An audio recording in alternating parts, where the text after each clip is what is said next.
चन्द्रयान 3आ दिनै 23 आगस्ट बुधबार मोनाबिलि 6 रिंगायाव अखाफोराव आगान होगोन। जोबोर मोजां खौरां भारतनि थाखाय।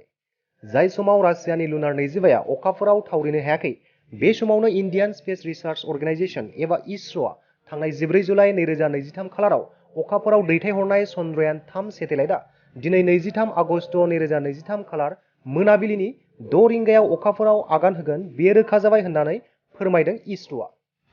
इसर'नि डाइरेक्टर नीलेश एम देसाईआ फोरमायथिदों। इसर'नो विक्रम आरो प्रज्ञानआ गाहाम खौरां हरदों। लेन्डार एबा विक्रमनि एलपीडीसी एबा लेन्डार पजिशन डिटेक्शन केमेराया इसर'नि कन्ट्रल रुमाव थांनाय 15 आगस्ट खालिनो सिगनेल हरदों होननानै इसर'आ भिडिअ जारि खालामदों 18 आगस्ट शुक्रबारखालि। लोगोसेनो चन्द्रयान 3 आव थाफानाय रभार एबा प्रज्ञानआ थि दिशायाव चन्द्रयान 3 खौ दैदेनलांगासिनो आरो थांनाय 5 आगस्टआवनो अखाफोरनि मुलुगाव हाबहैखाबाय होननानै मिथिहोदों। गमामायैनो चन्द्रयान 2 नि फेलें जानायनि उनाव बे खेबाव चन्द्रयान 3आ जाफुंसारै जायगा लाहैनो हागोन आरो अखाफोराव जिरायहैगोनखौ मिजिंथिदों इसर'नि साइन्टिस्टफोरा।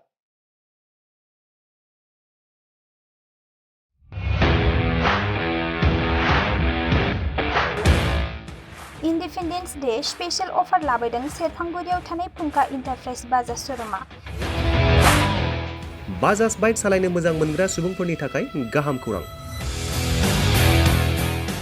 क'क्राझार जिल्लानि सेरफांगुरियाव थानाय फुंखा इन्टारप्राइज बाजाज श'रुमा होगासिनो दं 31 आगस्टसिम इन्डिपेन्डेन्स डे स्पेशल अफारनि एक्सेन्ज।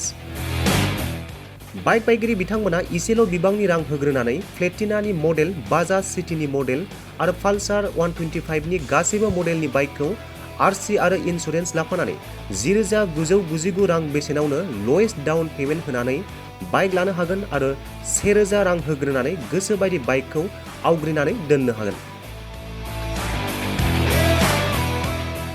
सेरफांगुरि फुंखा इन्टारप्राइज बाजाज श'रुमजों लोगोसे सराइबिल फुंखा इन्टारप्राइज बाजाज श'रुमावबो बाइक बायगिरि बिथांमोना खुंफुंजानाय इन्डिपेन्डेन्स डे स्पेशल अफार लोगोसे एक्सेन्जआव फैनानै नोंथांमोननि बाजाजनि बाइकखौ लांफैनो हागोन। सेरफांगुरि फुंखा इन्टारप्राइज बाजाज श'रुमा नोंथांमोननो लोगोसे मोजां अफारबो लाबोदों।